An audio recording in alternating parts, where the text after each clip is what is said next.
All right, ladies and gentlemen, welcome back to the channel, guys. Today we have a Houston Rocket video. Unfortunately, they suffered the loss last night, 107 to 120. 1-9 to start the season, but everything is okay, guys. A lot of people, I don't know, I think a lot of it's Houston Rocket fans. They just haven't been in a rebuild in a very long time.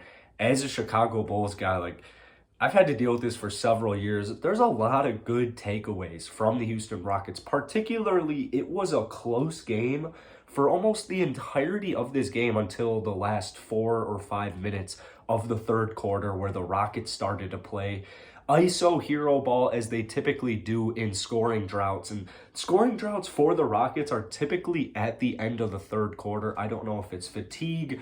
I don't know what it is. No Eric Gordon last night definitely hurt the Rockets. If Eric Gordon plays for them, that game probably is neck and neck heading into the fourth quarter. But you're playing a red-hot Golden State Warrior team at 8-1 on the road. You're on a long away stretch. You've lost a couple of games. I don't know what people are expecting. The Rockets won 17 games last season. They don't even have John Wall. They had John Wall last season. They had a lot of different players last season, but I think a lot of fans are realizing right now, John Wall's impact was pretty substantial. And you're looking at, guys like KPJ who are really struggling distributing the ball, and you're like, wow, man, having John Wall on this roster, the Rockets would probably be 3-7 if John Wall was playing every night for this team. But let's get into some stats. A real quick thing, you're not going to win a basketball game against the Warriors if you have 21 turnovers. You're not going to win a basketball game against the Warriors if you shoot 10 of 33 from downtown. You're not going to win a game against the Warriors on the road if you're shooting 25 of 37 from the free throw line. Free throw shooting for the Rockets this season has been ridiculous. But before we get into player stats, I do appreciate all you guys for tuning in. Check out the Houston Rocket Daily channel down below, where I'm going to start posting a lot more of my Rockets content there. Still a little bit sick, so I do apologize if I sound a little weird, but let's get into let's start off with the player of the game. It was Jaylen Tate. I mean, Jaylen Tate, it's literally ever since I made my video kind of ragging on Jaylen about his slow start to the season. It's like he watched that, used it as motivation. I love what I'm seeing from Jaylen Tate right now. Last night, 21 points and 10 rebounds, 7 of 11 from the field, and 2 of 4 from downtown. Jaylen Tate has started to take at least 2 to 3 threes per game after starting the season shooting just 18%. He is definitely picking it up right now. And if you're shooting 2 of 4 from downtown and you're Jaylen Tate, oh my God.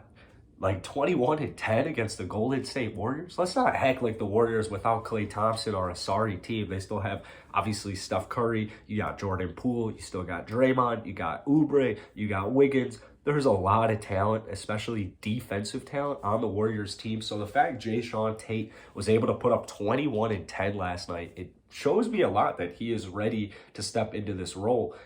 The start of the season, when he was playing really bad, I wanted KJ Martin to kind of take his spot, really. KJ's been seeing a lot more playing time recently. Last night, he actually had he had a putback dunk, he had an alley-oop dunk, 7 points for him off the bench, 4 rebounds. So we got to see more KJ Martin. But the good news is that we are starting to see a lot more increase in production from Jaylen Tate.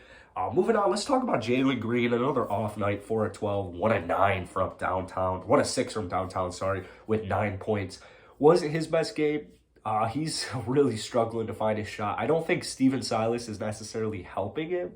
A lot of the times when I see Jalen Green score the basketball, it's usually an ISO play. It's I don't really see too many drawn-out plays for Jalen in Silas's offense. I do have issues with Silas, but through 10 games, I think it's a little too early. I'm still giving him the benefit of the doubt. The rotations, they've definitely been getting better, and it's tough when you have, literally, how many guys did the Rockets play last night? They played 12. So when you're playing 12 guys and they were even without Eric Gordon, it's tough to divvy up those minutes. So I'm giving Steven Silas the benefit of the doubt. I know a lot of Rocket fans are not in that camp right now. Jalen Green will figure it out. He'll figure it out. Once his shot starts falling, he'll get that confidence. He'll get that improved confidence. What I do like from Jalen is he's still attacking the rim. He's still attacking the basket. He's getting to the free throw line.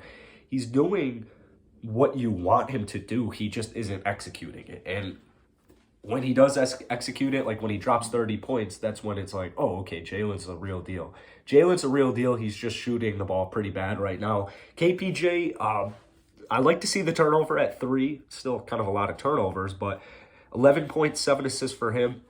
He's shooting really bad right now. He was shooting the ball pretty solid to start the season, but from downtown, he's really struggling. Even from the field, he's struggling right now. But once again, he's played, 30 games at the point guard position, if that, maybe like 20 games where he's had sole point guard duties and responsibilities. So same thing with Kevin Porter Jr. I'm giving him the benefit of the doubt, like for the whole season. I mean, 7 assists, I'm not going to complain with 7 assists. The other night, he dropped 20 points, only a handful of assists. So it's going to take him a little bit of time because he's a new basketball player now. The offense is his. He's got to control this offense.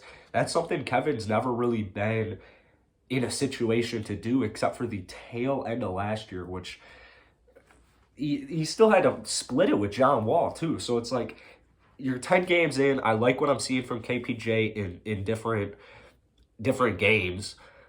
Maybe not tonight, but tonight wasn't the end of the world for Kevin. Christian Wood, he's got to be more aggressive. He's got to stay out of foul trouble. You can't have 4 points and 1 rebound. I mean, that is inexcusable. It's inexcusable against the Golden State Warriors. You cannot be putting up those stats. And if anybody knows it, it's Christian Wood. Christian Wood is probably in the gym right now as we speak. He's probably PO'd. So not a good game from Christian Wood. We're still kind of in that development stage where we're trying to figure out if Christian Wood is a guy we want to build with long term. Honestly, this year it's looking pretty solid. He's averaging 20 and 10, 20 and 12 actually this season. This game's going to really bring that down, but Christian Wood, he's doing fine this year. He's not looking like a max player, but I know he wants to be paid max. Doesn't mean he's going to be paid max. The Rockets bench last night, they were really kind of what kept the Rockets in this game in that fourth quarter especially. You saw guys like Alfred Şengün, 12 points, 5 rebounds, only missed 1 shot, but 5 of 12 from the free throw line from Şengün. This is something that I think it's going to be a season-long issue, free throw percentage, free throw shooting. I don't know why it's such an issue. Good thing is free throw, it's fixable. So these are fixable issues. It'll get better. I just think it's going to linger for probably the whole season. I think it will get better than 5 of 10, though. 5 of 12, sorry. DJ Augustine, 11 points. He put up some good supporting stats for us. We saw Josh Christopher get some more run with Eric Gordon being out last night. He actually, 19 minutes, 1 of 4, had a +4 ±, 3 rebounds, 2 assists, and a steal. So like to see that from Josh Christopher. Armani Brooks still really, really struggling with his shot. He was just 1 of 8 from downtown last night. But altogether, this Rockets team, they're piecing it together. And keep in mind, they're playing really good basketball teams on the road right now. So take it how it is. 1-9, obviously it's not ideal, but hey, they won 17 games last season. Expectations were pretty low. That's it for today, guys. Hit that like button, hit that sub button. Let me know your comments down below on the Rockets season so far. Peace.